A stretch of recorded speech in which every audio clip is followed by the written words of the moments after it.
Working women's కి duty నుంచి వచ్చాక అమ్మయ్య కాసేపు పడుకుందాము అనుకోవడానికి కూడా ఉండదండి. ఎందుకంటే పొద్దున వెళ్తూ హడావిడిగా ఎక్కడ పడితే అక్కడ సామాన్లు పెట్టేయడం వల్ల వంటగదిని చూస్తే నువ్వు ఎప్పుడు వస్తావా, ఎప్పుడు క్లీన్ చేస్తావా అన్నట్టుగా అవి మనల్ని చూస్తూ ఉంటాయి.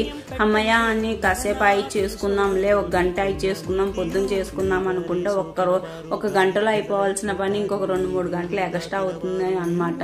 అందుకని ఎప్పటికెప్పుడు మనం క్లీన్ చేసుకుంటాము. నేనైతే మార్నింగ్ డ్యూటీకి వెళ్ళేటప్పుడు ఎక్కడ పడితే కంగారుగా వెళ్ళిపోతాను.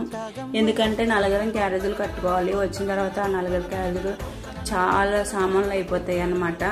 డ్యూటీ నుంచి వచ్చేసాక ఫస్ట్ సామాన్ల దగ్గరికి వెళ్ళిపోతాను. సో అంతా క్లీన్ చేసేసుకుంటాను. ఒకవేళ రైస్ ఉంది అనుకుంటే కొంచెం తగ్గించి రైస్ వండేసుకుంటాను. మార్నింగ్ కూర ఉంటే అదే వేసుకుని తినేస్తామండి. మళ్ళీ వంట చేయాలంటే అసలు ఓపిక. ఇంతవరకు చూసారు కదండి, ఒక్క లైక్ ఇచ్చేసి వెళ్ళిపోండి. Thank you for watching. Bye.